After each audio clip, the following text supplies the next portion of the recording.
There you go. Ladies and gentlemen, welcome back to Stories Out of Time and Space. I'm your regular host, Scott Weatherly, and as always, I'm joined by Julian. And Julian, all I have to say is Bah-weep-graaagnah, wheep, nee, bong. Bah-weep-graaagnah, wheep, nitty bong. Yeah. I had to look that up. How are you doing? You okay? I'm doing fine. I'm excited, jazzed, as you might say, to talk about Transformers. How about you? Excellent. Yes, no, this was a real... watching this film this time was an experience because Transformers to me has been something that's just been in my life since I was a child. And I mean, I think it's possibly one of the most successful franchisey things to come out of the 80s. You know, there's like numerous iterations of it, thousands of toys. But watching this film this time, I was a bit like, yeah, wow, brutal. So yeah, no, it was good. I really enjoyed it. But yeah, it was interesting to go back, and I went back and watched some of the TV episodes as well. The original Gen 1, so season 1 episodes, just to sort of get a bit of a point of reference for animation and sort of stuff. So it's been quite good fun.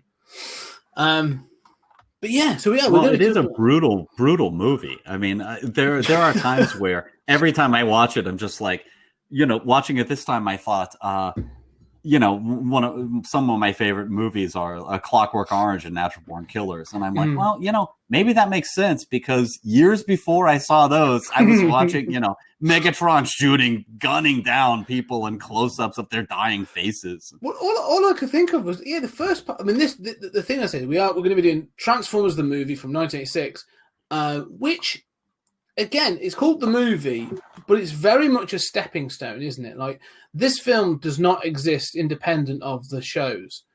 But it was weird. All I could think of, especially for the first sort of like 25 minutes, was Saving Private Ryan. Yeah, it's because it's just relentless. Like and once this film starts, like it doesn't stop. It's like I can't remember the guy who wrote this, Ron Friedman. Like I don't know if he was involved much in the TV series, but like it almost has that sort of like we've got 22 minutes to tell a story, like cram it in, and they just do that for an hour and a half. Yeah, I think it kind of like sags a little in the middle with that. I kind of call it like the Space Odyssey business as they go to Quintessa and the planet of junk. But yeah, I mean, I have that same impression where you're like, you check your watch and you just say, I saw this when it was re-released in theaters for, I think it was the 35-year anniversary. It's amazing watching it in theaters again, I did when I was a kid. And yeah, I mean, you just kind of like check your watch and you say like, oh, like how much has happened in the first 25 minutes? Like, this is like, you can't compress this more. No, and that was it. Because in my head, and I watched this not too long ago, like a couple of years ago, because I've got this on Blu-ray and so watching this time, I was like, oh yeah, like spoilers if you haven't seen it, but like I was like, oh yeah, Optimus Prime dies about an hour in, and then they go to the finale. Nope, like they clear house like pretty quick on this, and that's what I was so surprised of. And also to say the levels of brutality in this film, and I mean, it's a PG, but it's only a PG over here because it's got a swear word in, which again was a bit like I'd forgotten about that. I completely forgot about that.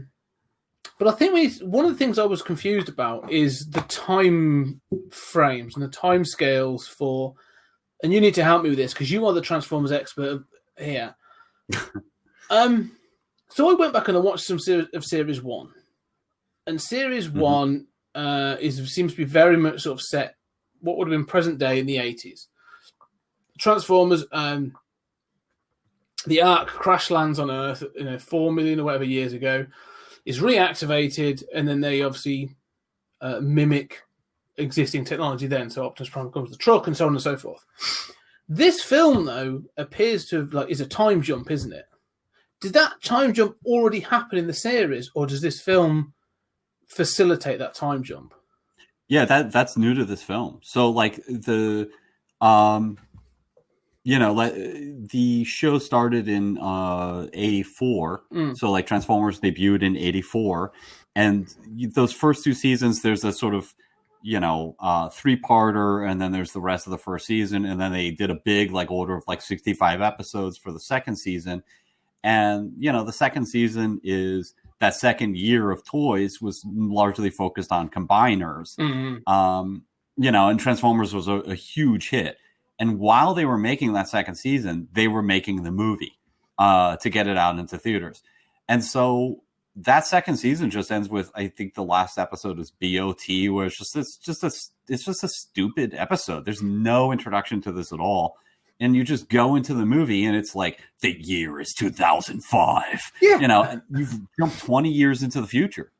Yeah. And, Spike's grown up. He's got a kid. And they just start introducing like new characters from the off. I mean, is this, like hot? Something like, I can't remember because I haven't got season 2. But like you get like Hot Rod, RC, Cup. I mean, are they all new to this? Yeah, those are absolutely all new to the movie. Hot Rod, Cup, obviously Wheelie, who's introduced. Ultra Magnus is totally new to this. There are some like Bumblebee is obviously a legacy character. Grimlock obviously is a legacy character, but pretty much, Springer is new to this. All of those characters were new, and these were. Another thing is that they had toys accompanying them. So this was like the year where the toys transitioned into like futuristic stuff, right? Because suddenly it was in the future. So before then, the theory was that they were, robots in disguise. That doesn't, always make sense when you have a mini bot that's a UFO. But, for this toy line for 86, the gimmick was like, okay, now we're doing futuristic cars. Now we've got futuristic jets. And so that was a real departure. And this was also the first time where the design models were created for the movie first. So until then, all of the toys, literally all of them, were pre-existing molds from Japan for previous lines. And even those combiners that had never been made as toys before had been designed for a pre-existing line. So they just imported them, shoved them together in a universe together, and then they create a cartoon model for them that in many cases departs radically from the toys. The toys still departed radically in 86, the movie year, but the designs came first rather than, figuring out like, well, Ironhide and Ratchet don't have faces, because they were designed to be like mechs that were piloted by people, right? So, let's just ignore that, and some kids are going to be really pissed when they buy those toys. Yeah, and that's it. You can sort of tell that there's, I don't know, watching it now, like I say, that these second gen characters, or if that's what they are, but these newer characters, like more is done to sort of, like I think Optimus Prime is one of the most iconic characters of pop culture. Like, it's one of those, what do they say? If someone can identify a character from its silhouette, then you're onto something. Like, he's that, you recognize that. Maybe not the Michael Bay version, like that's just a mash of metal, but the original version, like you recognize it. And the same sort of goes for some of these. They've really put some effort into it. Because I think Hot Rod is great. Like, he looks cool. The design's good. And then the fact he turns into a really cool car, you're like, oh yeah, so and it's one of the first things you sort of see in the film. It's like, it's a really, you can tell there's a bit more of like, oh, this has got to be something that's going to be flashy for the film. And also, like I say, having a female Transformer, seems like a, I'm not going to say progressive, but like, it's interesting that they've thrown that in there as a sort of a character. Didn't do a great deal, but yeah. I mean, I first of all, I'm in love with RC. No woman is ever going to compare with RC. I think, I'm flabbergasted by, as I have a big Transformers toy collection, and RC is one of the characters that I have the most of, different molds for her. and they never released an RC toy. Oh, really? In 86? Wow. Yeah. Oh, that's surprising. Yeah, no, we got like one that was a spider like 20 years later, and it wasn't until I think it was the Thrilling 30, so it's like 30th anniversary of the original release of 84 that we got the first like decent RC mold, and it's great, but no, I mean RC was, and they never explained why there's gender all of a sudden. Yeah, that was what confused me, because I'm a bit like, oh, so we're acknowledging that they're male and female now. That's weird in this sort of, but that's fine. Well, and it kind of like, so the third season of the show continues from the movie, and then there's an abridged 4th season, and then Japan said, yeah, we're going to ignore that, 3-episode 4th season and just do our own 4th season under a different title. So the show does continue, and in the 3rd season, it's kind of clear that like RC and Springer are kind of a couple. Right. And there was never really an explanation in the cartoon continuity for this. In the Marvel UK comics, there's a sort of embarrassing, there's an embarrassing, like, 8-page story, something like that, called Prime's Rib, in which they explain that Optimus Prime built RC between, the 80s and 2005 to satisfy feminists, and then feminists protest that they weren't satisfied, and it's like our Prime is just like, well, I guess I can't satisfy these feminists. So I mean, it's like the worst explanation ever. But that's obviously like, now when you look at like IDW, G1 comics and stuff, they don't do that. I mean, they have gender going back now. But yeah, it was and I will say, like, I do love, there are a couple moments with RC that are amazing, that I just love. And one is when they're, during that awesome just like battle in Autobot City, where it's just, it goes on and on and on, and it's so grueling, and Hot Rod says, I wasn't worried for a microsecond. And RC says, then you probably didn't understand the situation. Yeah. And she just shuts down this kind of like masculine bravado. It's like, no, war is dangerous. Don't give me that cocky masculine bullshit. And then there's another scene where Hot Rod intervenes and says like, I've got you, RC. And then there's another strafing attack, and she throws him against the wall and saves him from the attack and says, no, I've got you, but then she kind of reverts to just the female character. Yeah, the sort of the third, that sort of, like, say, into the second act and third, like, she becomes, but that first act, though, the whole first act of this film, the reason I sort of say, I think like Saving Private Ryan, is because it like you say, it's a prolonged like war, like it's a prolonged battle scene, and it goes on for like a good 35 minutes of an hour and a half movie. And it just sort of, I mean, the one thing I'll say is, and again, I hate to nitpick these things because it needs to be, it's there to facilitate the story. But when they're on, is it Prime and that are on Moonbase 1? Yeah, they've had what are the birds called? The sort of that go into Soundwave. It's a Laserbeak. Laserbeak, spying. Yeah. Like they've known about this character for like like you say, got on sort of like going on 25, 30 years. And longer, because obviously that before they crashed on Earth, and they've got no defenses against this thing. And I'm like, yeah, you sort of that setup at the beginning is like, you sort of deserve this. It's your own fault. You should have, you know that they use this character. But again, like it starts like Megatron is more brutal in this film than he's never like Skeletor levels of bumbling. Like he's never. I don't see him like some of the other 80s villains. But in this film, like they attack. There's an acknowledgement they haven't got enough energy on, so they've got to go do like a bit of a shuttle run to Earth. And then when that ship's attacked by the Decepticons, like it's a slaughter. Mm-hmm. And that's it then. And I'm like, oh my god, like that's when it starts. I'm just like, oh, it started. Like no one's safe. Who is it that's killed on that ship? Because I was a bit like, is it Ironhide? And because they seem to. Oh yeah, Ironhide is the one at the end where Ironhide has already been shot down, and they've conquered the shuttle, and you see Ironhide's hand reach to grab Megatron's leg, like to valiantly resist. Yeah, I mean, and Ironhide's been there all along, man. Like from episode 1, classic characters. and Megatron just looks down at him, and I love he says like, such heroic nonsense. Yeah. And just blasts him with his cannon. Yeah. And obviously just killed.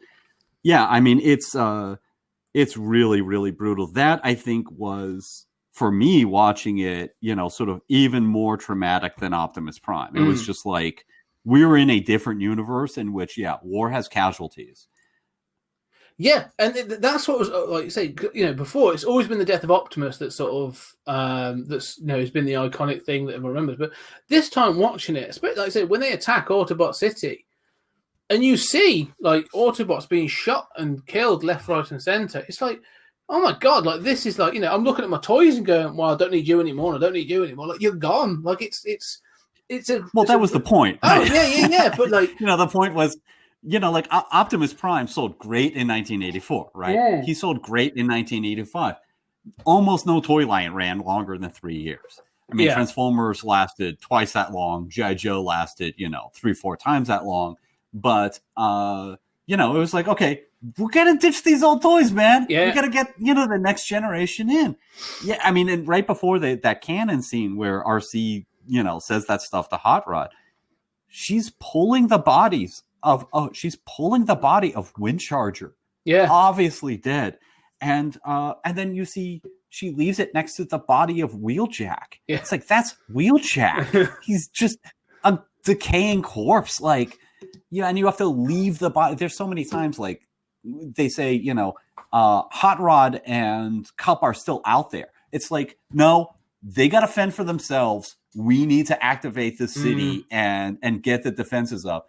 There are so many just brutal warlike decisions. Like, no, this is actually a robots fighting a real war with casualties and brutality at a level that we never seen. Well, that's the thing. It's so many of the deaths in the first act are just so unceremonious. Mm-hmm. They're just sort of, like you say, Optimus Prime is the only one that gets that sort of level of in that sort of John Wayne sort of way. And it's great. I mean, don't get me wrong, like, it's great, and we'll get to it in a second. But it's this weird thing of the tone of this film that, again, like in my own head, when I've watched it, because I've probably watched it in the background and I've just watched it with the cartoon and I've, all this other stuff, and I've read some of the comics, like you see, I have a certain tonal nostalgia for this, which was slightly jarred, recognizing some of the things you're saying. But also, when it's accompanied by Vince DiCola's sort of like the music for this, like, it starts with, like, like, you got the touch. And it's got all this sort of amazing sort of like 80s pop rock songs. And you're like, yeah, this is awesome. And then the war starts, and you're just like, no, wait, what? This wasn't how it's supposed to go. It's really sort of, I wouldn't say it's sophisticated, but like, it's willing to sort of like kick you in the teeth and go, right, move on. Let's, going to keep going with this. Because the music plays a really big part in this film. Like the soundtrack, I've got the CD as well. The soundtrack in this is ace. Yeah, absolutely. I mean, it's almost like a rock opera of a movie. I mean, and I would say it's sophisticated. I think, I have in my notes, like, we were talking about Akira in season 1, and I said, like, I like the animation more than I like the story. Here, I think the animation's at that same level. Not every scene, but there are lots of stuff that just is so stunning. And but I love the story, and it's a mess, but it's like a jammed together pack of where every minute there's another crazy idea that just has stuck in my mind and gestated and grown. That sequence that you're talking about with the touch, this is the Stan Bush song. I can't watch that without crying. Optimus Prime is watching the city be destroyed, and he just says, Megatron must be stopped no matter the cost. And you have the sense he knows he's going to his own death. And, the power rock starts, and he goes in, and then you see, like, I mean, he transforms, and you get that iconic sound.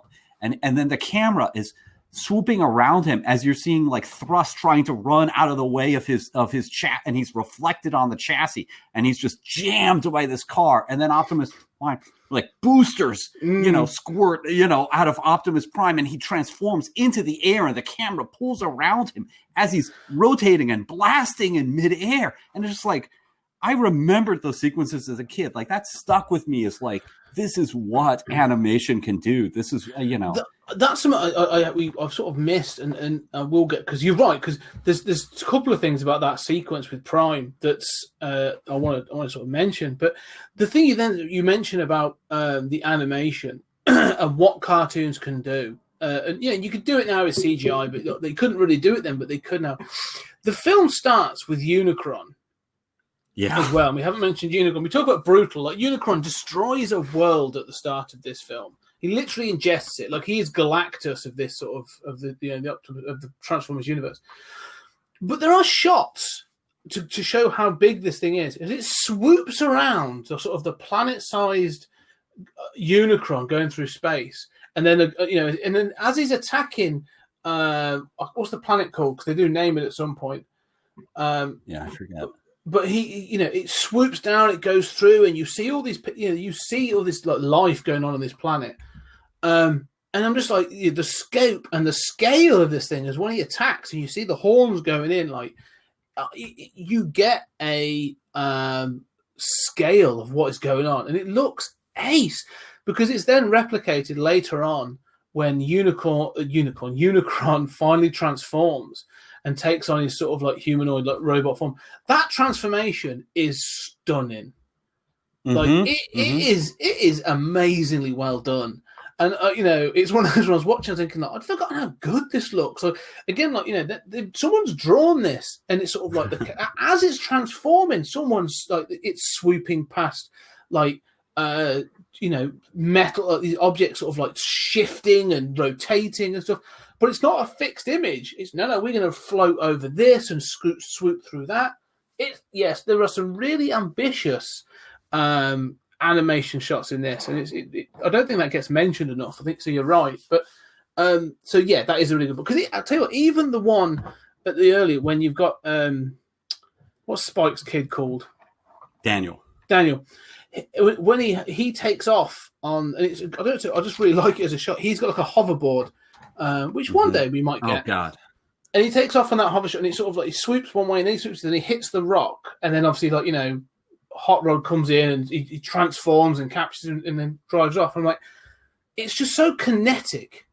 Like, it's just there's just so much movement and energy, and you've got the grass sway and everything. Like, it's brilliantly well done. It's excellent. Oh, absolutely. I mean, I think that's an amazing sequence, and that's the Dare sequence. There's the other. The other song by the same guy who did The Touch, Stan Bush. Yeah. I mean, I think that, like with the grass, and I always remember that sequence. Yeah. And so I will laud the animation in this is great. I mean, there are moments when they clearly cheap out a little bit later on, but that's just the way that it goes. Well, I want to say something about this opening sequence, because, I mean, I think, obviously I'm biased. I think this is, like, for my money, just about the best opening sequence in any movie ever. It starts the other thing is, like, this is Transformers the movie. There's nothing subtle about the Transformers, okay? I'm the biggest Transformers fan, but I mean, the Transformers are a stupid concept, okay? The whole point is they're robots, they're aliens, they turn into cars, they turn into planes. Like, why are they doing that? We'll come up with some excuse later, right? We'll just throw these different toy lines together. And, I mean, you come up with the explanation afterwards, right? For the crazy idea. I mean, this is not a subtle franchise, right? And it starts with this subtle, surreal opening, with ethereal music.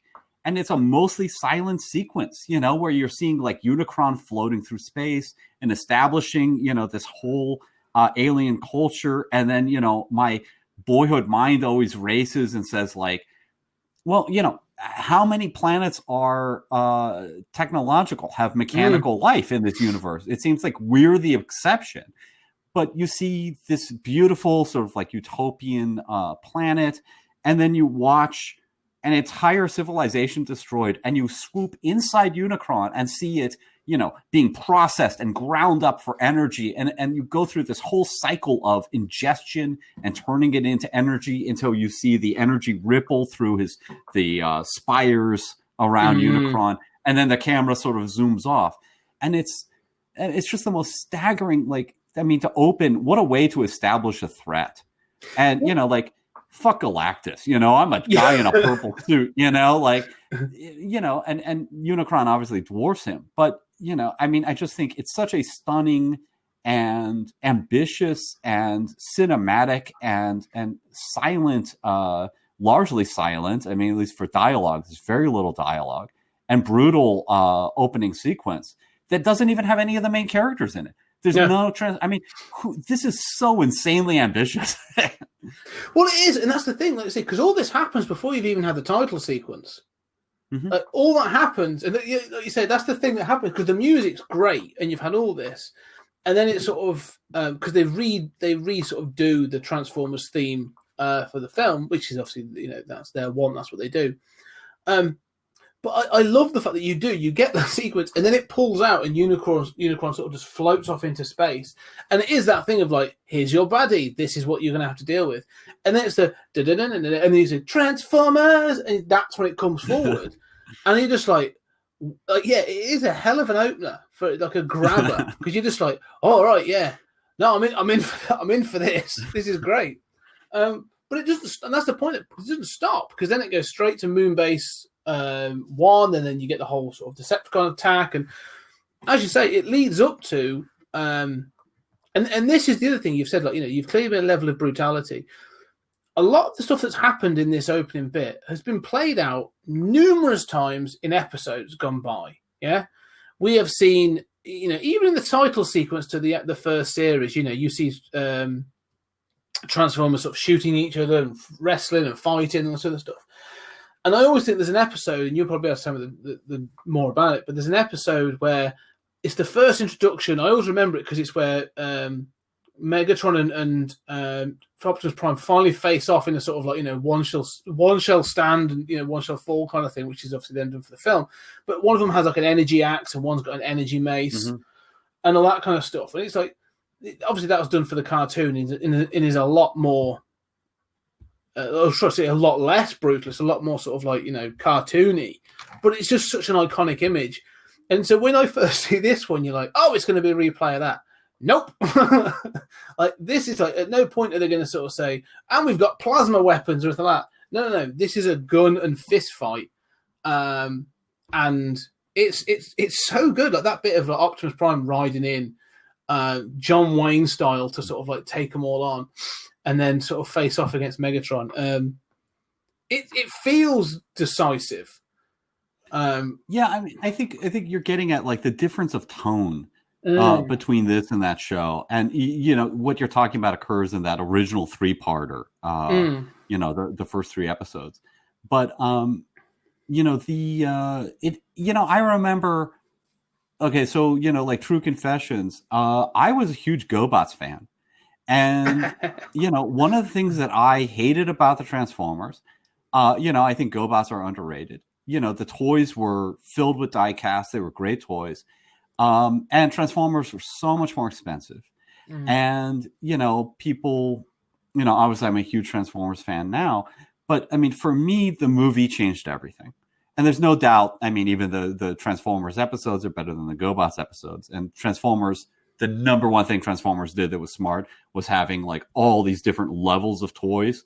So, you have like a $50 toy that's just like, I've got Omega fucking Supreme, and all the kids of your neighborhood are like, you're the rich kid. We're going to play at your house, and I was lucky to have like an Optimus Prime, but, in retrospect, I remember like this was the movie that changed everything for me. And this was the movie where I saw that animation. I saw that level of violence. I saw like, war with consequences. I saw, the rock music. And I also saw, what was never in the show before. Like there's no Matrix, okay, in the first 2 seasons. That's not a thing. There's even a famous episode where they have like an X-ray of Optimus Prime's chest. There's no Matrix chamber in there, So, this was all invented for the movie. Nobody says till all are one until the movie. And suddenly you have this movie that has a shockingly different tone. And in that tone, the Transformers have a fucking religion.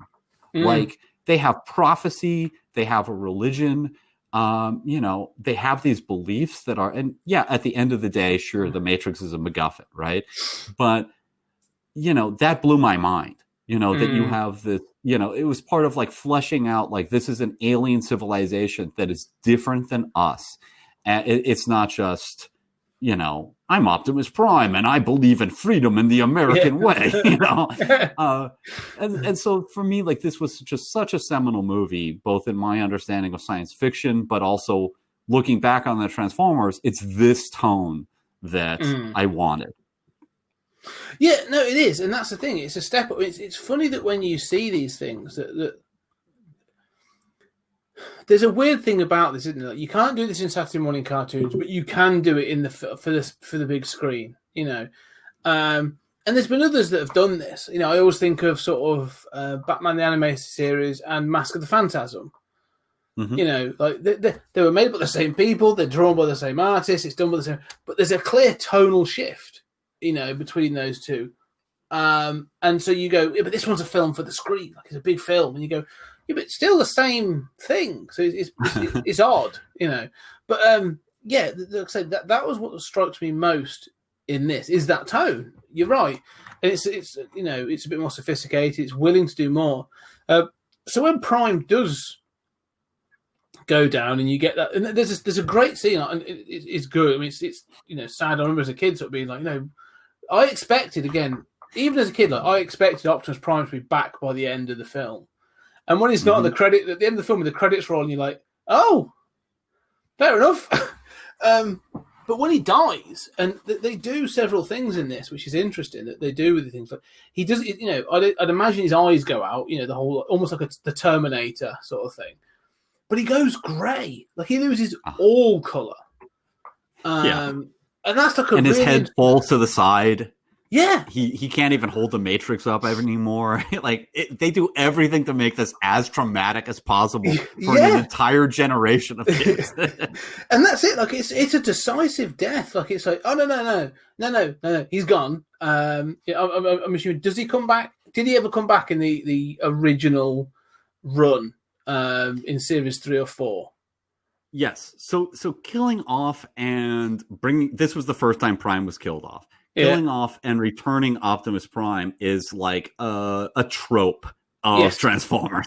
So in the series, in season 3, actually, there's a great episode called Dark Awakening, where the Quintessons reanimate Optimus Prime's corpse, but he's like a zombie corpse missing an arm, and he attacks the other Transformers and ultimately saves them by committing suicide and driving it. I mean, it's like, man, the balls the show had. But then they did bring him back at the very end of season 3 in a 2-part, that was called The Rebirth, where basically, like, I mean, there's this problem of sort of like, I love Rodimus Prime in this movie, but, obviously, like, he's the Messiah, right? He's the chosen one that all Transformers history is leading towards. And he's kind of boring.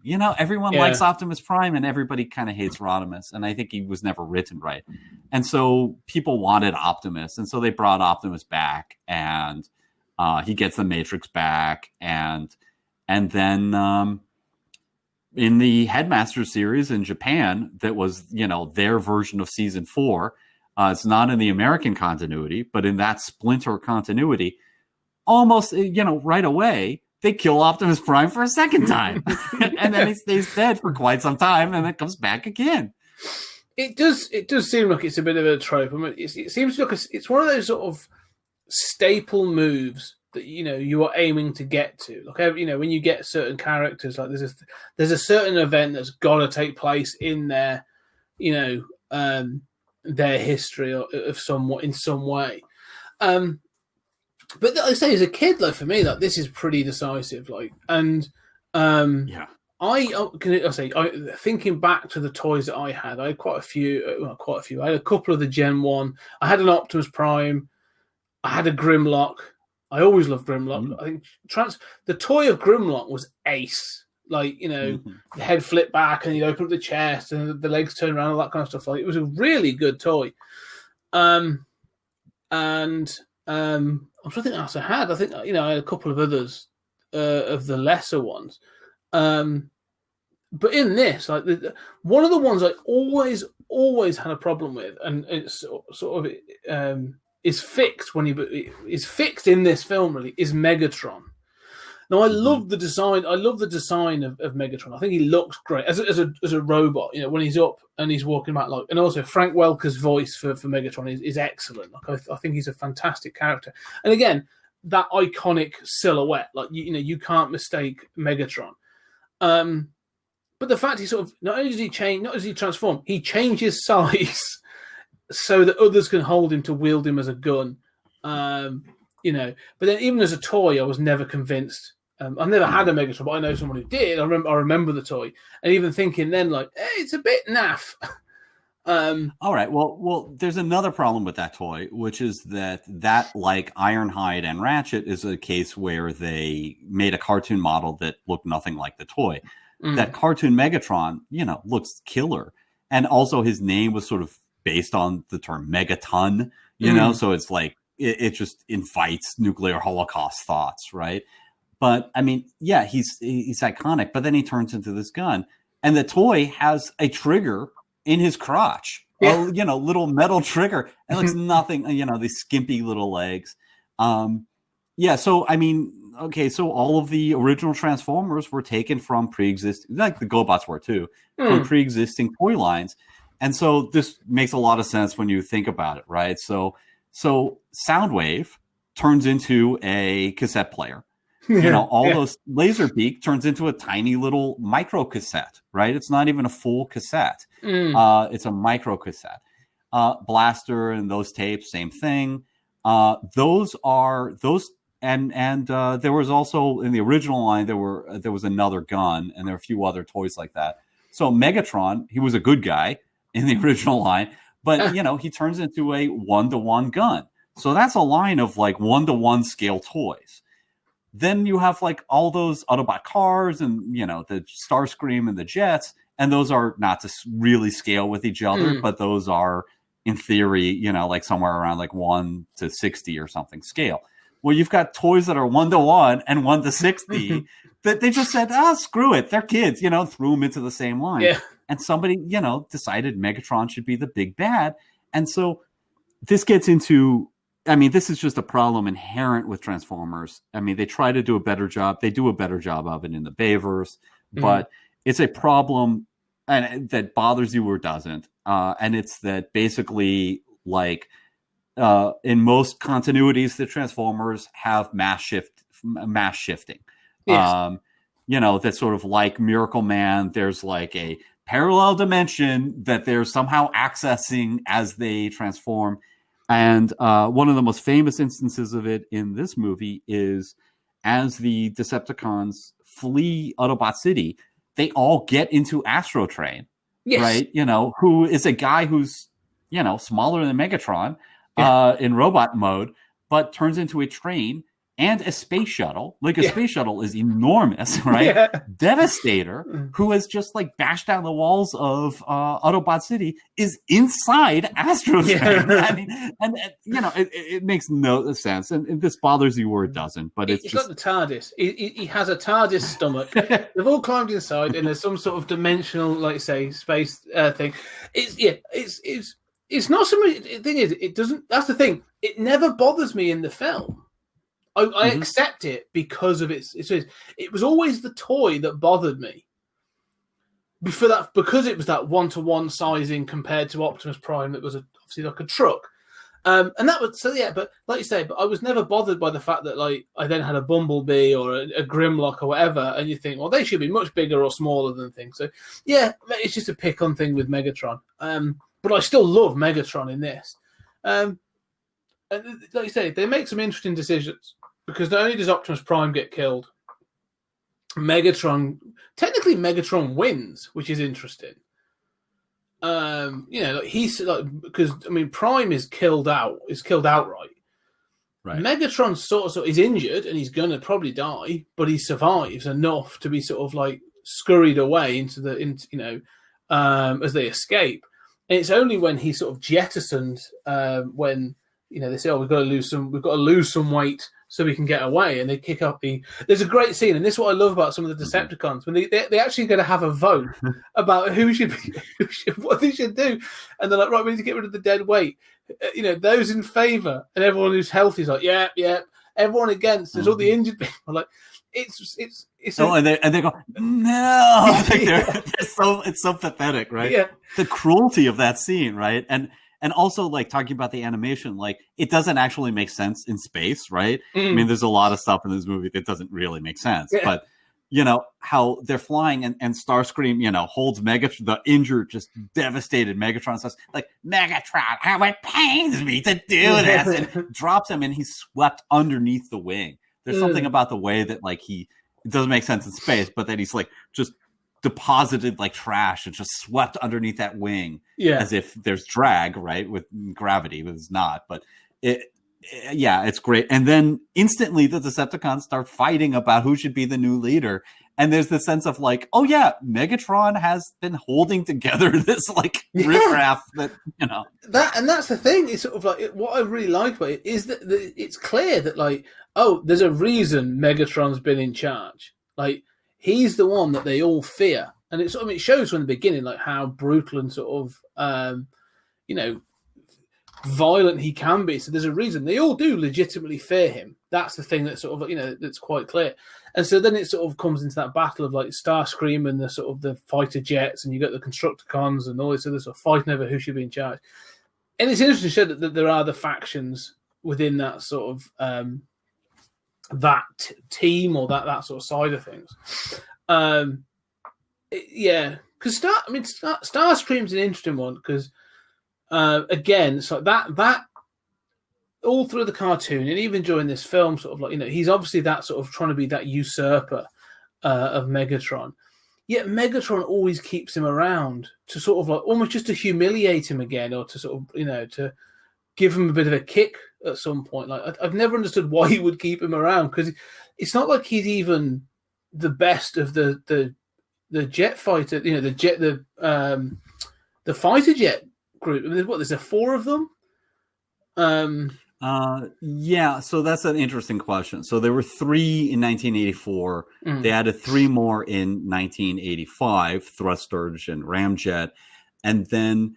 But in the cartoon and in basically every continuity, they use the Seekers as kind of troop builders. Right. So like when you need stormtroopers, you just like recolor a Seeker and just go like, oh, they got another guy. And some of those have got the names like, Acid Rain and stuff like that. But and now have kind of become characters in their own right, because fans have like gone back and be like, oh, I want a toy of that one green Seeker in the first episode that was just, it's kind of ridiculous, but also kind of beautiful. So I mean, there's a bunch of them. But it doesn't make sense that Megatron keeps Starscream around. But that's another cliche of the series that like the movie is just totally overturned and invents the trope of like Starscream sort of winning and then getting his comeuppance, which is another thing that sort of happens over and over.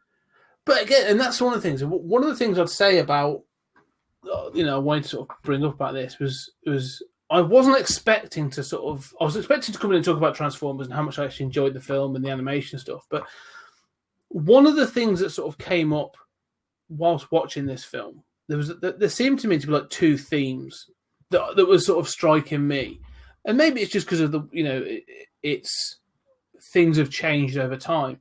But this is coming, not so much coming of age is probably the wrong words really, but it's Hot Rod stepping up, stepping into to become the chosen one or the right, that sort of character, is a theme throughout this film. This, because you got like Cup keeps sort of like, he sort of says he's going to straighten him out, even if it kills him, and then it's sort of throughout it's sort of him little instances where each time he becomes a bit more, grown up and responsible until eventually he becomes Rodimus Prime. But there's also this idea of sort of like legacy characters, of like tradition and passing on things. And it seems to me like, the 80s was sort of when this was sort of wider than this was sort of happening. I think of like, Dick Grayson's Robin becoming Nightwing and growing up, and then you get, the other Robins coming in and Jason Todd and Tim Drake and all this other stuff. And then Marvel have never really had it. But this idea of legacy characters is sort of seems quite new at this period. But it seems to be like, as you said, they'd gone for a period and gone, oh, we're going to get the new guys in. But they could have just gone, oh, no, it's been 20 years. Forget those. Here's the new crew. But they do, like you said, they create lore, they create a religion, and they create a story that provides an origin for these legacy characters or these sort of, these new characters that other times would never have happened. But no other franchise does this. Like Masters of the Universe, Ninja Turtles, Ghostbusters, none of them really attempted to do this in any way. I mean, the only other one that could probably have done something like this would have been Masters of the Universe, because it was that wide. It was an entire universe. And it never happened. And it just seems interesting that, yes, it's to sell more toys, but they're really going to try and dig into this idea of legacy characters and someone being worthy of, this leadership role and this thing of sort of like, it could have been Ultra Magnus. He's the biggest one. He looks cool. He's, turns into a truck and all this other stuff. Like, it could easily be Magnus. The dude's called Ultra Magnus. Like, he should be like...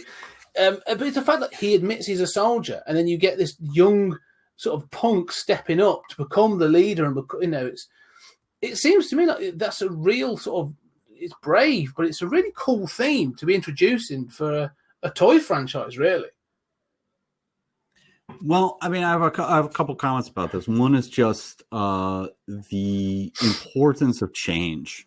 Without addressing the legacy thing, that like Transformers in virtually every continuity embraces wild changes over time. I mean, it's something that I really like. That there's a status quo for basically two seasons of the show, and then there's this abrupt rupture of that. And I think that's another thing that this movie brought to the Transformers. And virtually every incarnation of the Transformers has just these massive shifts where in some continuities, like Cybertron will be destroyed even, in IDW, Megatron repents and becomes an Autobot and, feels terrible for what he's done. You can do those kinds of things in Transformers because of the way that this movie described change in it. About legacy characters, I was 9 in 1986. In fact, I was 8 when this movie came out and I saw it in theaters. So, for me, I was possessed. I was fortunate enough that, despite abuse and some challenges, I was possessed of my own, intelligence, and that I was going to be part of a generation that was going to, sort of be successful. And I was going to be a punk artist and writer, and we were going to sweep aside the old guard, and the world was going to recognize our genius. And I just thought, everybody I went to school with was down with this. I don't know how I got this idea. But Hot Rod was that for me. It was like, Hot Rod was the, you will get through this. You will be tough. This will happen. And I think you're talking about it in DC. That's so much a part of why I always like DC. And in particular, Flash. And without getting off topic, like, Flash in After Crisis, which was right at this time, 1987, you got Wally West taking over the title, and he was, 20 years old, and had no idea how to be a hero. And he was just the Flash from then on. And they did a better job of writing him than Rodimus Prime, who kind of like just become, you hear Optimus Prime's voice at the end, arise, Rodimus Prime. But, I love this. And of course, then Jeff Johns comes in and undoes everything good about the DC universe. But, this meant a lot to me as a kid, and so this idea of legacy characters and inscribing the possibility of real meaningful change in, a cartoon franchise like this. Yeah, and it's true. And it's so true that it does speak to you in that way, that you can see that, because all the others, we will touch on this, probably, in fact, on the sister podcast, 20th Century Geek, in a much bigger way. But when you look at those 80s franchises, those 80s sort of, those Saturday morning cartoons I grew up with, I mentioned a few, Ninja Turtles, Ghostbusters is my big one. The real Ghostbusters was my jam. Masters of the Universe, Thundercats, all that. There's two of, obviously Transformers. There's two that I would say are still sticking around and are strong. And that's Transformers and Ninja Turtles. And I think the reason for that is that they've both gone through tonal changes, artistic changes, they've expanded the universe. I mean, you say Transformers goes off to have, you'd be able to speak more to this, but like Beast Wars, Armada, they've done a kids one called, there's Rescue Bots and all this other stuff. Like it can be, the tone can be shifted up and down as needed, and it still works. And the same with you had the daft 80s Ninja Turtles, which I love. Where Uncle Phil is voicing Shredder, which is, I didn't know until literally didn't know until 5 years ago. That was a shocker to me, that was. And now I can't unhear it. But that, and then you get the sort of the early, that goes away, but you get the films in the early 2000s Turtles, then you get the sort of Nickelodeon Turtles, and now they're doing, so they can just keep changing and recycling, and they can do things. And again, you mentioned the IDW have had fantastic sort of shepherding of these franchises, where they've sort of honored everything that's gone before, but then said, but now we're going to absolutely try something new, and we're going to have this whole different sort of take on it. And that's fantastic. And I think that's why they sort of see, these two in particular seem to, and Transformers more than anything seems to be the one, seems to really survive the test of time, when, logic would dictate that it shouldn't, really. Yeah, and I think that, even like with Teenage Mutant Ninja Turtles, I was a huge fan of the Mirage comics, and and they were violent and black and white and just a total world apart from the show that I also like. And Transformers had, I love the original Marvel comic. Which is very uneven, but and G.I. Joe had some of that. The comic by Larry Hama, I adored, and was a much more serious affair than that TV show. I think it's interesting that at that time, you would have thought that, Masters of the Universe was a huge thing. I still think it's going to come back, and, and G.I. Joe, which I'm still a huge fan of, that lasted so much longer. That had, was still making, these enormous play sets years after, the height of 87 for both G.I. Joe and Transformers. But I think you're exactly right that, it's this versatility, it's this embracing of change. And I think that, Transformers probably wouldn't be around today. There's this whole, if we didn't have Beast Wars, and there's this whole, in Transformers fandom, everybody's got an opinion, and, people have opinions about the scale thing, and there are Beast Wars fans, and, they're a minority, and they're kind of, not treated well by some others. And I always felt bad for them, even though I'm not a huge Beast Wars fan. But that so radically reinvented the franchise. And then, one of the frustrating things about Transformers is that the continuity is there's a new continuity every 3 years. And, mapping out even the G1 continuity is like a nightmare. It's so complicated, and there are so many splinter versions. But the advantage of all of that is exactly as you say, like not just every generation, but like every 3 years as new kids get into it, they have a different version that all kind of reflects mostly the essential characters. I mean, nothing could be more different than, rescue robots and the Bayverse, right? Well, that's it, though. I think it's that thing, isn't it? That if you can adapt, if you can change, and if you can grow, you're going to succeed. I mean, I love Ghostbusters. Ghostbusters is my jam. I love the real Ghostbusters. And they tried it, they had the extreme Ghostbusters in the 90s. And they had sort of the Marvel did their comics and stuff. But the problem with that is it can't get away from the fixed four. If it hasn't got, Pete, Ray, Egon, and Winston in, then everyone sort of gets a bit funny about it. It's not really been until the IDW series, and oddly enough, the game that they did for the PS3, I think it was, and a few other consoles, that people started to think, oh, actually, you can throw other characters in there, and they're actually quite good. And so it's starting to get to that point, and I think, when Afterlife comes out next year, hopefully again, like they'll reintroduce that. And again, like Kevin Smith is doing a continuation of the 80s Masters of the Universe cartoon for Netflix.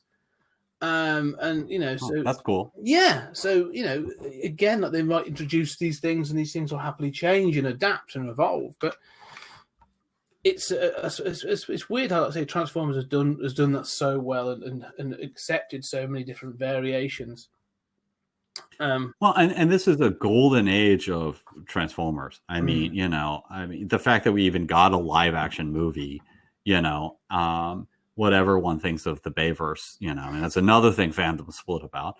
But, whatever one thinks about it, the idea that we got a live action Transformers movie was unimaginable, let alone that we'd have, 6, movies that averaged $1 billion worldwide almost. I mean, it's insane. And then, like in the toys, in 1987, we had, a 22-inch Fortress Maximus, and that was the biggest Transformer ever made. We've had 1, 2, 3, 4, 5, 6, 7. We've had 7 official releases in that range just in the last 8 years, and with more on the way. I mean, we're getting every version of every toy that, made to standards that, and then you go over to the boards for, Ghostbusters fans or G.I. Joe fans, and they're like, we got one toy this year, and we're so happy for it, and you're just like, oh man, we are so spoiled as Transformers fans. Well, it's funny because that's exactly what happened recently for Ghostbusters. They re-released, or they did a reissue of the Kenner, or the original 85 figures. And I got them. I'm really pleased with them. They're great. But you're right. I've had to wait almost 25 years to be able to say I bought a new one of those, a new toy for Ghostbusters, because everything up until now has been they've had some of the, like you said, NECA and some of those high end toy makers have made them, but there's been nothing that's hugely accessible. Yeah, but Transformers, I could go into a toy shop and they'd be there, variances of sort of everything, like I say, from the Bayverse through to G1 stuff. So yeah, it's an absolute wealth of riches on the toy front. We're literally getting a 27-inch tall Unicron early next year. Okay, I mean, it's $600, but yeah, I mean, so getting back to the movie, I mean, you said this thing about Laserbeak early on, and I wanted to return to this because, there's a lot more we can talk about, but I want to acknowledge problems with this movie. And it seems to me, there's the Star Wars problem of where does any of this take place in space? Okay. Yeah. You're flying away on Astrotrain from Earth, and you jettison Megatron, and Unicron's right there. Yeah. Okay. you're on your way from Autobot City on Earth to Cybertron, and I guess Quintessa and the planet of junk are just like on the way. Yeah. And, Unicron eats the two moons like relatively early on, like in the first like 45 minutes or so. And then I guess he's just hanging out on the outskirts of Cybertron, clearly within those moons' orbits until he decides to attack Cybertron like 40 minutes later. So there's that problem. And then there's the thing you brought up with Laserbeak, which is essentially like this problem of information and who has it. They have no defenses for Laserbeak, but it's also like Megatron is watching an edited version of the movie at that point. And, Unicron has these screens where he's watching, like the Matrix be passed to Ultra Magnus. It's like, is he omniscient then? Why doesn't he use that omniscience in other ways? And constantly, like, characters constantly know things that are not in evidence. Like on the planet of junk, they've revived Ultra Magnus later on, and they say, we've got to stop Galvatron. Where is he? And, Wreck-Gar says, Unicron, he's there. It's like, how do you know this? Characters constantly are doing this. And it advances the plot. And I mean, okay, I like all of these elements, but yeah, I mean, that is catastrophically stupid in both cases. Yes. Yeah. It's funny as well, because you do watch it and you can be carried away with it, and like I say, but it is weird. Because the other thing as well is, like, they're on Earth. Like, Autobot City is on Earth. They have Daniela's spikes up on one of the moon base or whatever. And there's a massive battle, and then the Autobots all leave. And, they've obviously been there for, 30 years? We acknowledge. So, but there's never any other interaction with any other humans. Now, see, I like that because I'm so sick of like robot stories where it's like, that's what the Bayverse does wrong. Essentially, is like it's so focused on, like if I wanted to watch this, I'd watch, Commando again.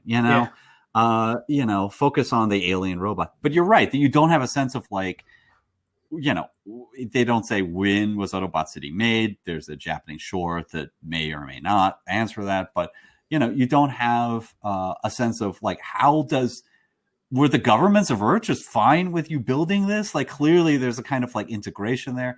And then it's also weird, like there are exactly two Transformers on Moonbase 2. There are,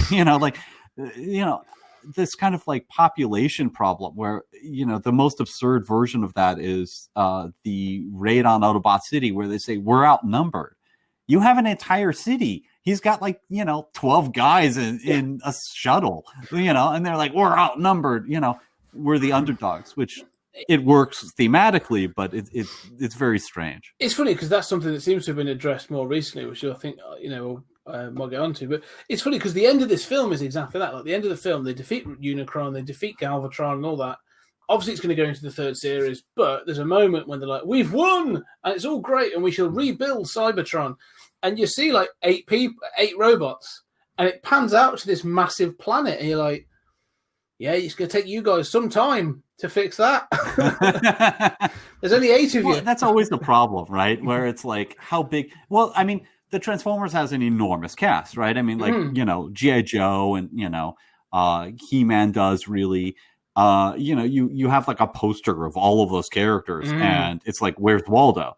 But, and that's one of the advantages of the show. And they don't do it much anymore because you have to build the CGI models. It's much more expensive than hand drawing, you can just use as many characters as you want, even though it's a more laborious process. But that's always a problem where it's like, what is the population of Cybertron? Like we see 20 guys, Well, it's funny because I know they've been at war for millions of years and stuff. But at the very start of this film, you see another Cybertronic sort of technological alien race, and that planet seems massively populated. You see sort of like shopping centers and laboratories and all kinds of things, and you're sort of thinking, when Unicron destroys that, that's tragic because that is an entire planet. And when he comes after Cybertron, there's a part of it is thinking, There's only 8 of them. It's not the worst thing in the world. Well, that's really a great point. And I don't think I've ever thought of that, Cybertron is typically depicted as kind of desolate, that it's got these like expansive metal fields and, giant pits. But, and there are different versions that are, you see a lot of troop builders, a lot of seekers in weird colors going around Cybertron.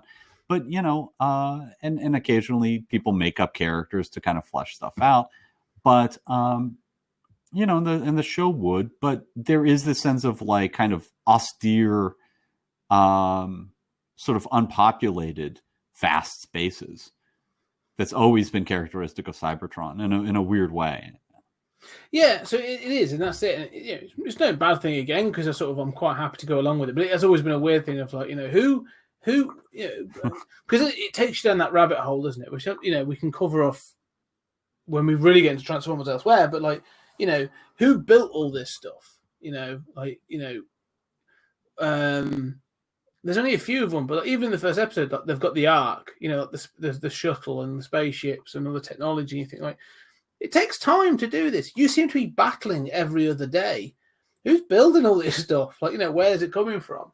Well, also, a lot of it looks really pristine. I mean, the thing of like this movie opens with with that sort of monologue of it's 2005 the voiceover it establishes the Decepticons have won and like they have conquered Cybertron and for me it always got to the idea that like the Autobots were cars and the Decepticons were military vehicles. I always felt like the Autobots were the underdogs. And I like that, even though they always win, right? Yeah. But at the end, it's just, it's also very abrupt, right? It's just, Rodimus Prime just says, congratulations, I mean, they just fly out of Unicron. It's like, how did you even get to the surface? Half those guys just, jumped out a window, basically. They, they flew through the eye again, but yeah, I mean, it is very abrupt, but it also sort of sets up a problem for season 3, which is like, okay, well, now the Autobots have won. The Messiah is in charge. The Decepticons are, stranded. I mean, they kind of depicted as a sort of diaspora of, whatever's left. Yeah. And that's the thing, that because this obviously goes on for another series and stuff, and they want to set up because, and obviously they've cleared the decks. You've got this new crew, which is quite, it's good. You've still got a couple of others. You've still seen, I think there are a couple of hangovers from Gen 1 is Jazz there and Jazz and Bumblebee and Cliffjumper are clear survivors. I mean, nobody knows, most of the fates of, you just kind of assume they died or they didn't. Yeah. Because the other thing that I find interesting for this, I assumed that they knew they were going to get a series. Did they know they were going to get a season 3? I think they did. There wasn't a big gap there. Like with G.I. Joe, there was a gap and they went with DIC instead of Sunbow. But they went right back to season 3. There was a kind of pause. And I remember the 5 Faces of Darkness that sort of continues this sort of 5-parter, which is a vastly inferior quality, even though it's interesting. It did sort of take a while, but it took a while to my child brain. It wasn't, it wasn't all that long. So the interesting thing I find with this film is, they've obviously made some clear. There's some clear business decisions as well as creative decisions. We've lauded the we've lauded the animation, and we know why they did this to clear the decks for the new toys. But the other thing is like voice talent as well. I mean, you've obviously got like Peter Cullen comes back to do Optimus Prime. You have Frank Welker doing Megatron, and then you have like Judd Nelson doing Hot Rod. Not the most recognizable name. He's not the most recognizable voice. It's a very sort of quite generic, really. So quite replaceable. But then you have Leonard Nimoy as Galvatron, and he's excellent in this, but it's a very distinctive voice. And if you know that like Galvatron's then going to be your villain going forwards, like that seems like you're setting yourself up for a bit of a problem. Well, they just recast the voice. I mean, yeah, I don't know. It does not seem like the people who made the movie, I mean, they were obviously coordinating with the same, sort of command, but they clearly were not worried about setting up anything. No. Yeah, but not to mention Orson Welles in his final film, credit. And people have mocked that for years, like, oh, well, his final film was Transformers, the movie. That was just such a point of derision. And Orson Welles hated it. Orson Welles said, like he did it for the money and he recorded these lines in, a sound booth saying these nonsense things that he had no idea what they meant. But he was part of this like seminal thing that, it's so cool that even at his lowest, the sort of declining Orson Welles still was part of this like insane seminal movie. I can imagine, of those three that sort of I would consider to be. I mean, Scatman Carruthers is the voice of Jazz as well. But I didn't know if that was a standard thing. But like those three, Judd Nelson, he's doing things like Breakfast Club. He's got all these other things going on, like. Probably to get his name attached to Transformers would have been a bit of a boon for him as a sort of I can do voice acting as well and all sort of stuff. So I can imagine that being an easy get. Leonard Nimoy, probably a bit more of a thing. It's sort of like, like everyone knows him as Spock. Everyone knows this type. To have his name on the poster, that's cool. Like that's going to be the draw. But again, it's one of those things. And then to have Orson Welles, because I remember Orson Welles' name being on the poster and it being a thing in the trailer, in one of the trailers, because I went back and watched some of this stuff, and the only thing I can think of is like, for a kid like me, I'd have been like, I don't know who that is. Like, I don't care. I want to go see the Transformers. I want to go see the cartoon. And I can only imagine that these names were, Mattel and whoever the animation studio is going, or the production studio going to the parents. No, look, we've got these names that you recognize on it. Like, you bring your children. Look, it's got a level of quality. This isn't what you're going to see on the Saturday morning cartoon. It's again, I mean, the animation's one thing, but like, it's clear that adding those names are a bit of a, look, you've got to take this a bit more serious than, the VHS tapes or the Saturday morning cartoon that your kids been watching. Yeah, I mean, that is a curious question, and I don't know what the answer to that is, because parents hated this movie. I mean, no parent was going to go see this movie. They didn't see seasons 1 and 2, right? Yeah. They're like, I don't know who any of these characters are. What's Cybertron? What's Unicron? What's Optimus Prime? What's a Unicron? They just introduced like a frenzy of characters, and it's just like, we're on Autobot City, and they're like, release the Constructicons. And I mean, if you're a parent, you're just like, who the hell are these green guys that are combining? Why don't they have more of those? And then a second later, they're like, release the Dinobots. And they, you're like, oh, now there are mechanical dinosaurs? Like, what person on acid wrote this? I mean, if you're a parent, none of this makes any sense. So, yeah, I mean, I wonder, like, who was that for? But the other thing worth mentioning is that this film was a disaster. Film reviewers at the time, I don't know if you remember GoBot's Battle of the Rock Lords, which I have seen recently, and it is not a good movie, got better reviews than Transformers. And, the reviews of this were like, they used the Dare to Be Stupid song by Weird Al. This was actually how I got into Weird Al, was through this movie. And reviewers said, like, what an appropriate song. This is the stupidest movie that's ever been made, of thrashing, terrible rock music. And I mean, it just got terrible reviews. It bombed at the box office. It got backlash from kids for killing Optimus Prime. I mean, people were traumatized and wrote letters, and And as a result, G.I. Joe, which was in production, wound up being released. The G.I. Joe movie, which, is pretty good, got released on VHS. And the Gem and the Holograms movie never got made. And those were really like the three franchises of Hasbro. So this was a sort of a watershed moment for them, because this was a risk. It's clear that, like you said, the business decisions that have been made in the background, like you said, new wave of toys. But like you say, to kill off an iconic character, I mean, that's literally like, probably not Batman so much, but like taking someone as a beloved as that and saying to kids, yeah, we killed that one off and we're going to give me this new version. But look, he's a cool race car or a sports car. I think that was, it's interesting because it's sort of like, that's how capitalism works. But did they underestimate then the emotional attachment then that kids had to the characters?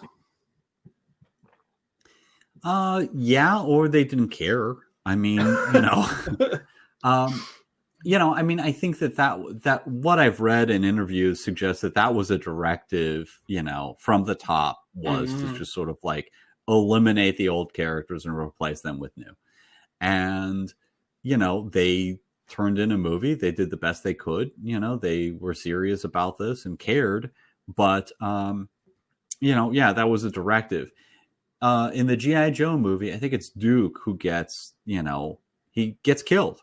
And basically, like, early on, I mean, he is like taken out of action. He's stabbed with like a snake that's been stretched into like a spear, and it has impaled him, and he's got venom, and he's like in a coma through the whole movie. And it is really clear, and this is true, that he was going to die. The point was, again, like they're passing the torch from like him to Flint, right, to the next generation, even though there isn't the same kind of like massacre there. But they changed it. And they just have like a scene where the characters go like, oh, good news, Duke came out of his coma, because they were like, kids are going to be traumatized. We can't repeat the mistake of Transformers the movie. So, yeah, I mean, they certainly underestimated, how upset kids would be. There are reports of parents taking their children out of this movie during it with the kids in tears. Well, the thing is, that scene, I say we'll go back to it because the way that scene is set up with Optimus's death, like you say, they do not pull their punches. Like, they do everything to show you that he dies. His eyes dim, he goes completely grey, his head falls to the side, and his arm drops, and he drops the matrix of leadership. And it's pretty definitive, but you can tell as as an adult sort of watching it back, like, they weren't thinking, they were trying to go, like you say, full stop, here's a new sentence, like, here's a new thing.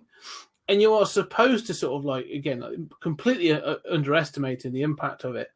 You are supposed to forget Optimus, and you're supposed to look at Rodimus, because, I mean, they literally sort of like, he captures the matrix of leadership, and it glows for him, and he's literally surrounded by that thing before they hand it off to Magnus. And it's quite clear that there must have been some executive somewhere that's gone, kids don't like this old, this Optimus Prime. He sort of, he talks like he talks like an older person, and he sort of, he was clearly based on sort of a John Wayne stereotype. Now they want a cool, younger, hip punk character. And that's what's going to happen. They're going to love this they're going to love Rodimus Prime. They're going to love Hot Rod. They're going to really, and I can imagine these meetings taking place. And people, that's how we're gonna really push him to the fore, and they'll really dig him. And then obviously they kill off Optimus, and kids just wail throughout the rest of the film. Well, it's interesting because they do everything to make that an emotional scene of Optimus dying, right? I mean, it is prolonged. Even Optimus utters his final words, and you see the sort of robotic pulse monitor, flatline, and I mean, and it goes into slow motion as Hot Rod grabs the Matrix. They're milking that,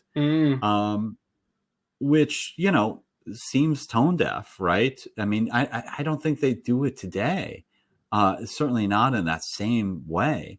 But I mean, I think you're right that it's sort of like well, we're passing the torch, kids will get over it.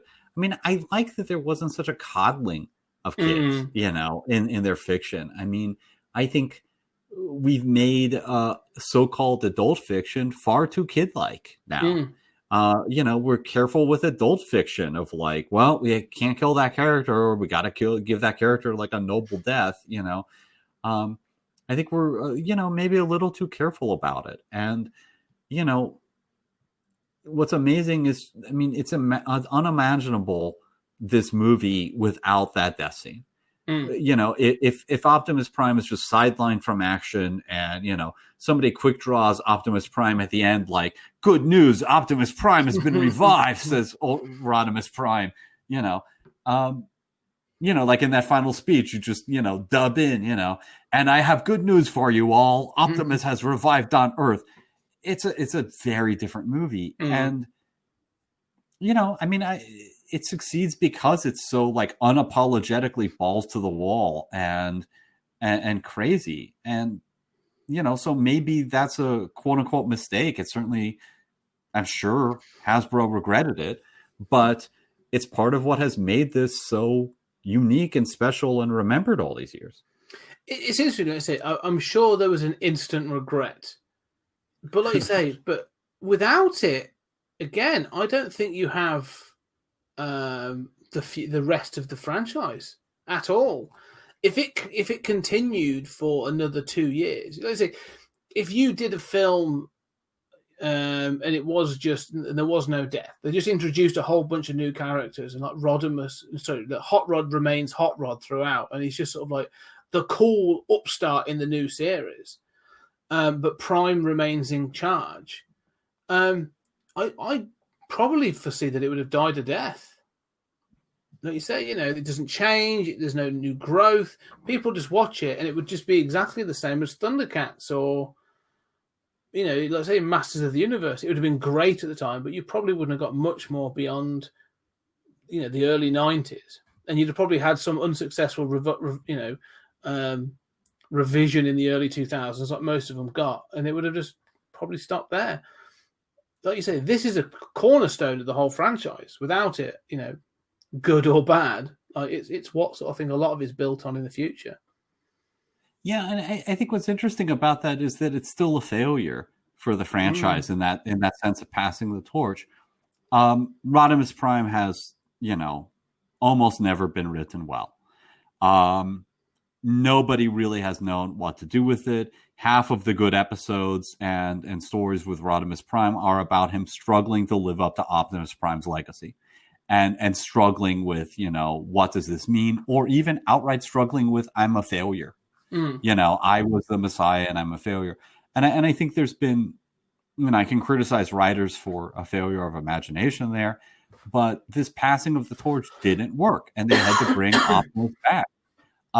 So in a sense, that was a failure. Like you said, I mean, they regretted it. It's unimaginable thinking that, like Masters of the Universe would say, right. So in, the She-Ra movie, we're going to kill off He-Man, you can't imagine them making that decision. You can't imagine it continuing. And I think that this was a decision that in retrospect was a bad decision, but it produced this amazing scene, and the trope of Optimus Prime dying and kind of like milking that and making that part of like a climactic story has become such a trope in Transformers. It's even used in like Revenge of the Fallen. Bay just trots it out for the second movie, and it's just like, all right, we're going to kill Optimus Prime, 45 minutes in, and then he's magically going to revive, and it doesn't work at all in that movie. But I mean, it reminds me that like it makes an argument for strong creative mistakes. It's almost less important whether, your plot is a mess, I mean, it's less important than that it's just so unapologetically itself. Make that mistake, but make it strongly. Yeah. And if this is a mistake, this movie makes killing Optimus strongly. Well, it's not even that. It's you say that mistake. It starts, like you say, it doesn't pull its punches. Like from the off, like Ironhide gets slightly off screen, but or out of shot, gets shot in the face, and then you see RC dragging the corpses of other Gen 1 Transformers. Like it's clearly leading up to that. And they say if they're going to make that mistake, like they're like, we don't care, we're going to keep going. Like it's just we're going to gun down characters left, right, and center until we get to Optimus. But it's weirdly, I'm not, I don't know where it sits in Transformers fandom, but like as a film, having watched and gone back and watched some of the sort of the series season 1 episodes. And then watching this, like this film stands up, and it's a cornerstone of Transformers lore for me. I mean, I'm not huge in it, so what is it like in the Transformers fandom? Does it stand in the same sort of? Yeah, I mean, this is beloved. I think it is. It's staggering. I mean, I've seen this so much. Every time I take a few years between seeing this, I can't believe how much it's affected my life. I mean, this movie was, for different reasons, the story of this movie is part of the comic continuity. It was part of the cartoon continuity. It was the only story that bridged both, because there was a comic adaptation, and the Marvel UK Comics did a sort of a sequel story to it before it came out. And, it is revered.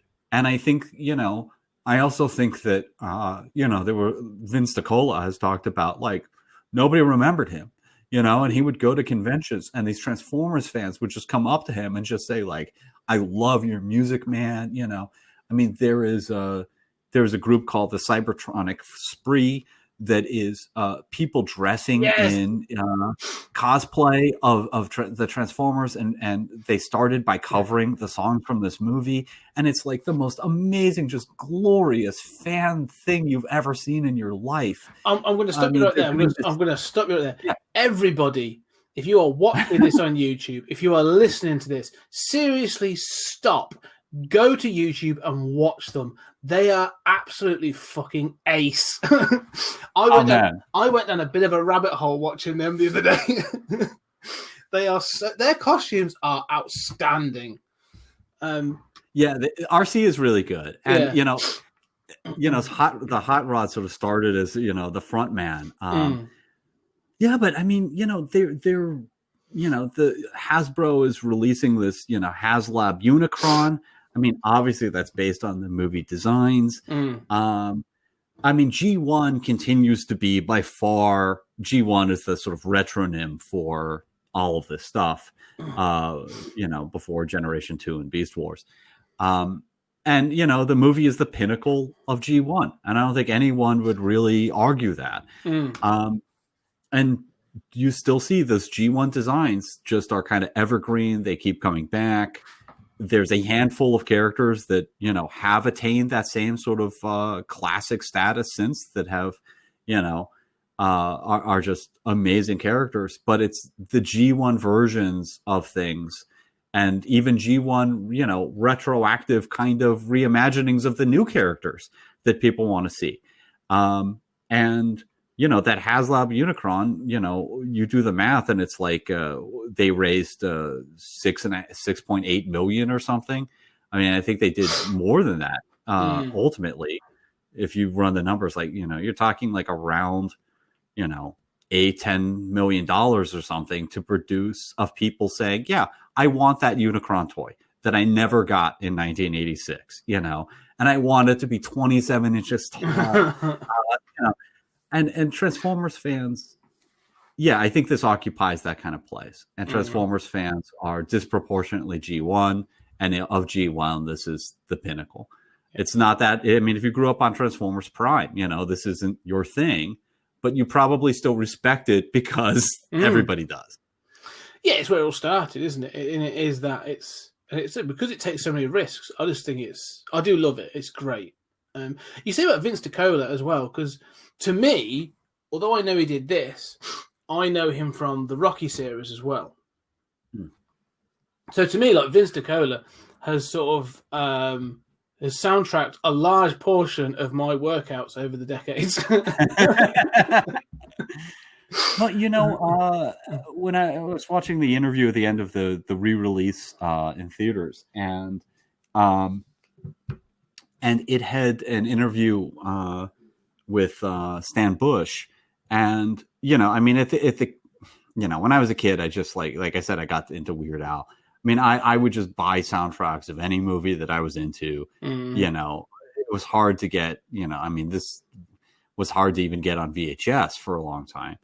And, you know, and I would just like go down the rabbit hole of just like researching everything else they had ever done. I'd go through these old catalogs and like find just every cassette tape in existence, you know, from these warehouses. And I would order them blind just to, you know, see what else these guys had done. Yeah. So, Stan Bush, you know, he actually recorded the touch for, I forget what movie it was, but it was like a totally forgettable kind of like, it wasn't a Rocky movie, but it was one of those like, you know, sort of boxing kind of 80s sports movie. Yeah, and initially his reaction of like, oh, you've repurposed that, you know, anthem for a movie that we expect to be a Rocky competitor, or at least relatively successful, for this weird animated thing that is going to disappear. And now, like, I made a music video and you're just going to do green screen from the movie behind me. But then time goes on, and, you know, after a lull, this stuff just became immortal. And it's staggering, the influence for a movie that flopped. And that, you know, I mean, Orson Welles was embarrassed by. I mean, lots of people were embarrassed by, had to apologize for. You know, it's weird how sometimes a flop will end up being the cult classic, or will stand up, or will eventually even define, you know, parts of the future. But yeah. No, I have to say, like, you know, going back and watching this and doing a little bit of research around it, like, I listened to the soundtrack. I've got a CD. I think the soundtrack is ace. Like, it is absolutely awesome. I do go over, like I said, the Weird Al songs on there. There's a couple of others that you sort of like, it's all right, skip over, but some of the songs on it are just phenomenal. And I say that everything about this film it's a cornerstone and a touchstone for the 80s for me, for like my childhood and stuff. And I tried, and, you know, I have a daughter. She's, you know, she's not really into, like, I don't want to be, it sounds sexy, but like, this is quintessentially boyish in many ways. and so yeah. I showed her some of the Transformers Gen 1 cartoon, that season 1 cartoon, and she just looks at me like, eh? First, she's like, she got her very own specific things. She's like, "What is this?" And she's like, "This be." Even at 7, she's like, "This is your thing, Daddy. You enjoy. I'm gonna go watch something else." But it's great. I thoroughly enjoyed going back to watch this film and looking at it with a more critical eye and seeing the flaws, but still loving it. I think that's what's important. Yeah, I mean, you know, I'm resisting the urge to say, because, you know, I'm so happy that there's decent media for girls now, you know, and that's a thing that people care about. So I'm therefore resisting the urge to say, you know, yeah, you like Pokemon, okay? So shut the hell up, right? You know, that would not be kind of me. You know, but I love that, you know, the cartoons have evolved and changed. I wonder what you think of Gem and the Holograms, you know, probably just that it primitively done. But I mean, I'm amazed by how almost everything in this has become sort of iconic in a way, you know, for Transformers fans. You know, that design, I mean, talk about the lesser stuff. We've talked about, like, you know, the hot rod sequence. We've talked about the Unicron transformation sequence. We haven't even mentioned that sequence in which Unicron rebuilds Megatron, and, you know, you rotate around, and it's just it's mind blowing. And then I mean, Megatron sliding down the sort of claws of Unicron, as he's being tortured. Even during that kind of like Space Odyssey stuff that I think is a little weaker. I mean, the Junkion planet of just like junk everywhere. That design of Quintessa, that just like weird planet where it's like, what is going on with that? The weird Quintesson ship, that look of like the first thing Unicron does after he transforms is just like takes his hand and just grabs the surface of Cybertron and like foreshortening and just tears through it with these giant fingers. I mean, over and over. I mean, I love the underwater sequence. It's a lesser sequence by comparison, but watching Hot Rod fight, these robotic sort of tendrils and robotic piranha, and it goes to Cup, who's fighting a giant robotic squid, and he blows his eye out, and it squirts ink as it goes away, and then Cup brutally says, "Fix me." Yeah. It's like amazing. And I could do without Wheelie, but the famous idea of sort of the Quintessons putting people on trial and the sort of mockery of logic, which now is the world we all live in, of sort of guilty or innocent. The sentence is death, right? This upside down world like that. Hot Rod smashing that Quintesson's teeth out, and the teeth just crumble, and then a Quintesson rips off another Quintesson's face, and just awesome animation. The death of Starscream as Galvatron, just returns and blasts Starscream, and you see him crumble into ash. He doesn't even get a last word. He just crumbles into ash, and the crown falls, and Galvatron steps on the crown with contempt. I don't need these trappings of power. I am power.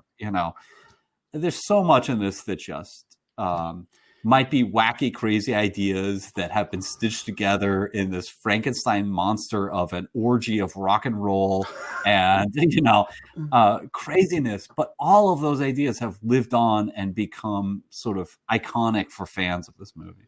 What you say about the animation again, there's a couple of things that I want to touch on. Is that transformation of Megatron to Galvatron.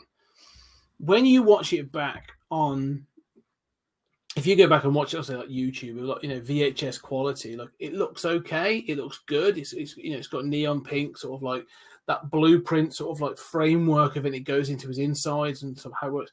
Looks great. Well, it looks fine. When they've done the Blu-ray and they've like cleaned it all up and they've done like the 4K scan. Oh my God, it looks awesome! Like it looks absolutely fantastic. And it's such detail of stuff and they've gone on it as well, which is so cool. So I do love that. The other thing I was going to say, you say about there's like the Sharkicons and all these other little weird characters that sort of go into it. But I kind of like as well the relationship between Hot Rod and Cup. This thing of this old sort of like veteran who God knows what's happened to him for the last 4 million years, but besides the point. And Hot Rod, like him, that relationship's actually kind of cool. It goes into almost like buddy cop territory, of sort of. But it's again this idea of legacy, of passing on the knowledge, and they have like a really sort of touching relationship of, almost like there's a grudgingness between them that grows into respect and all this other thing, and it's kind of cool. But talking about the brutality of this film. Other thing I was going to say I really like is Daniel gets to use one of Spike's exosuits, and you see him get used to it, and he gets to pick up some stuff, and then you find out that transforms into a little car as well. Like that's awesome. That was ace. Why not? Right? Yeah. And you see him like driving around in that, and I'm like, that's so cool. But at the end of the film, when they finally get into Unicron. And you see sort of like, there's obviously, you've already seen him devouring a planet for energy. But there's more than that. The dude's like a gerbil. Like he must keep things in his cheeks or something, because you've then got like a conveyor belt of robots or like, biological robots on like a conveyor belt clawed up, but they're dropped into acid. and you see two like mechanical and things dropped into acid, and it's like the end of Terminator 2. Like, these two robots thrashing around and melting into the acid, where he's obviously dissolving them and digesting them, and then all of a sudden it becomes like there's a little mini moment of like a countdown, because you find out that Spike's on there and some of the others. I forget who else is on there. Bumblebee's right behind it, and then Jazz and Cliffjumper, which they don't mention in the show, but like Spike is at the front. Like, this is the audience identification character for all of season 1 and season 2, and he is on a claw about to be dropped into a smelting pool that you've already seen guys' faces melting off in. Yeah. And you're like, with pleading desperately, like, also, like, they don't hook back, like, Daniel, now's the time. No. It's like, Daniel, now. Like, he knows you're about to die, and you're going to watch your dad die. Well, they don't, because you're not sure, because Daniel finally figures out how to use the blasters in the suit, and he shoots it, and the door falls. But only one of the doors, only part of the cover falls. So when they drop, and you see Daniel thinks they're done. Like, Daniel turns, and you see tears rolling down his face. And obviously, he has saved them. But again, like, that is a moment where I'm watching it as an adult thinking, like, wow, yeah, this is verging on, like, horror at times. And animated beautifully. Like, when you do get the close-up shots of Spike's face, like I say, that's like, they really aren't pulling back on the terror. Like, it is a cartoon, but he's wide-eyed, he's sweating, he's like screaming, like I say, like, Daniel, don't mess this up now. It's there's so much going on in this film that's just incredible. Yeah, I'm always annoyed by in that scene that, like, you get you barely see Jazz and Cliffjumper, and then it's like, shouldn't there be, like, an infinite line of people falling on the lid now? But you just see the 4 guys that matter, right? Yeah. But yeah, you're right. It is done well. I love a couple things I haven't mentioned. That part of the inside of Unicron, with like, it's so imaginative, and I don't know how much sense it makes, but there are these tunnels, and they're falling on spikes, and they have like defensive claws that shoot out and are chasing them, and then there's water that's released, and you kind of follow from the point of view of Hot Rod and Daniel. As Daniel rushed down in the water and falling, and and then you see Galvatron hiding in the darkness, and you just see the glow of the Matrix. I mean, there's so much that's so well done there.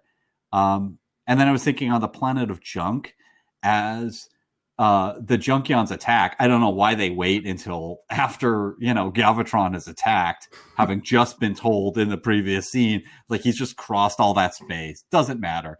But in the Junkion attack, like, how they animate that they kind of like work in pairs. They turn into motorcycles, right? And they work in pairs. And when one of them wipes out or is, like, thrown off, they both transform, and the other guy becomes the rider. It's like, it's my turn to ride, dude. It's so beautiful.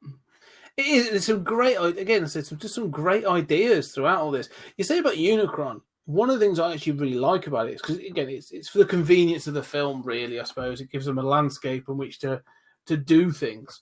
But he isn't. He's a giant, like, super giant alien robot. Like, I don't know how his sort of, his mechanical internals work. Like, if you look at a human body, there's going to be some sort of, like, if he's melting things down to gain energy and sort of sustenance, it's got to be transported around somehow. So, we see a liquid, don't know what it is. Right. And also, like, those things that we've got, white blood cells that keep our body safe. Why wouldn't he have some sort of defense mechanism inside it? Like, it's there. It's sort of like, probably hasn't given that much thought, but you can justify it in some sort of way, which I kind of like.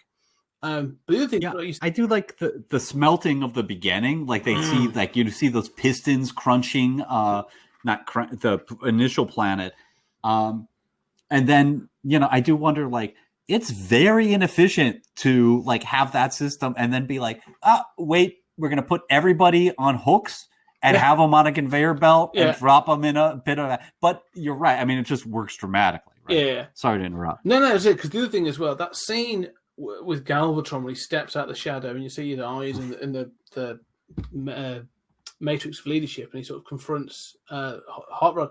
It really made me think of Empire Strikes Back, of Darth Vader sort of facing off against Luke, and it just jumped in. Watching this time, I was like, I don't know if that's intentional, but it just had that feeling of sort of like, almost inviting him to the dark side. Like, look, because he actually says, doesn't he? Look, we can join together to fight our common enemy, and there's no sort of what can be beyond that. But it's a nice sort of like temptation for Hot Rod, but he's obviously got to be the true blue hero at the end of the day. But it's a great scene. It's a really well done scene. I think that this is very influenced by Star Wars. And I didn't see that for years. But, because I was a kid and, I like Star Wars. But, I like this better than I like Star Wars, to be honest. But I think this might be the most successful sort of riff on Star Wars. Hot Rod is Luke, right? He's the young kid who hasn't found his place, and who through the mystical power of the Matrix / the Force achieves his destiny as savior of the galaxy. Unicron is the Death Star. He's literally a death planet. Obviously, sort of Galvatron is I'm not sure we knew that at the time, but like we could even say like Megatron is Anakin, right? And Darth Vader is Galvatron. There are a whole lot of parallels between them, but it's done in this, once you turn things into robots, nothing looks like the same story, right? It's like the violence, like you couldn't get, even if this were animated, my God, if you imagine, even at the end, Unicron, as he's grabbing his torso as holes are torn through his body from the inside, from the Matrix, trying to contain, it's like you're trying to keep your guts inside. And then his leg blows off and his head blows off. And it's the best ending, right? I love that ending. It's true. The ending is just kind of like brief, like, till all are one, we've reconquered Cybertron off screen, but then the camera just keeps pulling back and pulling back and pulling back until you see the severed head of Unicron rotating like, the moons once did around Cybertron. And that becomes a major feature of the third series.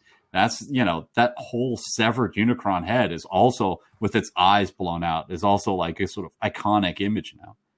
Yeah, it's one of those things that, like you say, I don't know how much thought was put into some of these things, but it's just sort of like, in some cases, lightning in a bottle, isn't it? They just capture that right image, and it just works. It just works so well.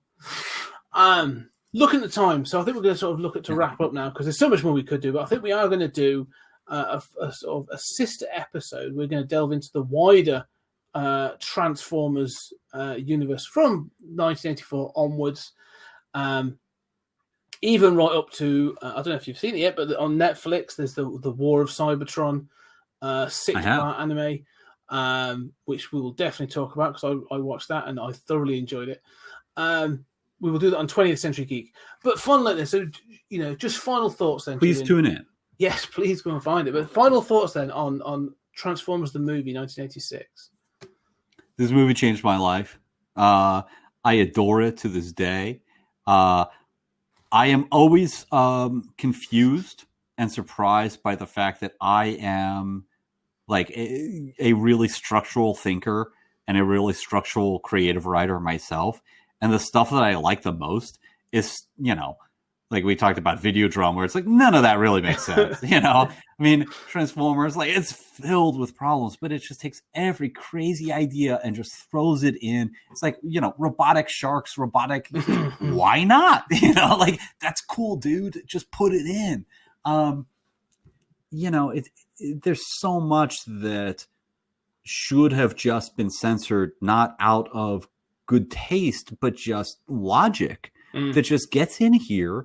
And if it didn't work, if it didn't have like, you know, that sort of like manic energy. I mean, I feel like I'm, you know, my brain is in a manic state and I'm on acid when I watch this movie, you know, and in the best possible way. So, I mean, this is, you know, I can't imagine my life without this movie. What about you? No, I don't think it's, you know, I was a little younger in 86, but I caught this. Transformers was huge for me as a kid, and I remember watching. I do still, you know, this film does have that sort of nostalgia feel. Like it takes me back. You know, watching this film isn't just me watching the film sat somewhere. Like this takes me back to when I was younger. Like, you know, I get like a pang. Like it's a weird feeling. Like, you know, when I see certain things in this film, you know, that really do resonate, and you have almost like a sense memory from them. And you know, and that's just from a joy of seeing how cool things are, and like, you know, the music, some of the animation, some of the scenes.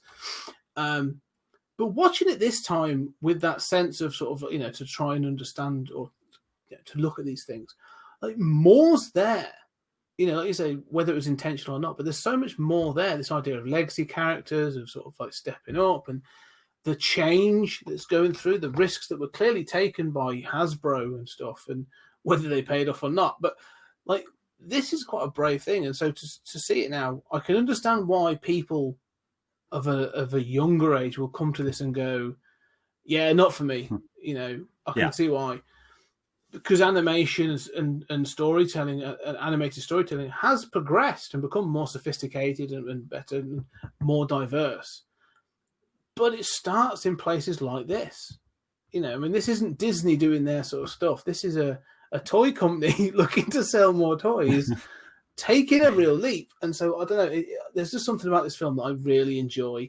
And again, it's sort of, you know, I've got it on Blu-ray, and it stands on my shelf proudly because I think it's a fantastic film. So, no, I've really enjoyed going back to this and discussing it. Well, what a joy it's been, and I hope everyone will tune into 20th Century Geek and listen to the companion episode. Yes, it might even be that comes first. I'm not sure. It might be that comes out first, but yeah, there's been I suspect. Yeah. But yes, so that's it. But if you do want to talk to us about Transformers, tell us who your favorite Transformer is. How did you get into it? What's your favorite iteration of the series? Find us on Twitter, so at PodTimeSpace, and let us know. Engage with us. Let's see what your thoughts are, because I really want to know. Tell me how biased and full of shit I am. Yes, yeah. Because I know I am. I mean, I would not put up with half of these just errors and, you know, like zipping around. Where the hell was any of this stuff in so much stuff? It's sometimes we can be sort of our views can be slightly clouded, but it's fine. That's what passion and everything's about. But yeah, I'd love to see what other people think about this and where does it sort of sit for those. But what we've got next? What have we got next? I think it's another thing that's been being revised. I was just thinking quickly through my head. It's going to be a non-heinous episode. It's going to be bodacious. We are going to be talking Bill and Ted's Excellent Adventure. Obviously, they've come back. They've done it 30 years later with Face the Music. But yeah, we're going to go back to the very first film, and we're going to have a history lesson. So, as always, Julian, thank you very much. And thank you, my fellow geek. It's a thrill to go back and relive stuff like this in Bill and Ted, and recollect and find what's working and what isn't, and discover new films as I continuously do. So I'm honored to be here. Always honored to be doing this with you. It's one of the real joys of my life, and I hope people get a fraction of the joy I get out of it. Yeah, always puts a smile on my face when doing these shows. But ladies and gentlemen, thank you very much, and we will we will talk again soon. Yep.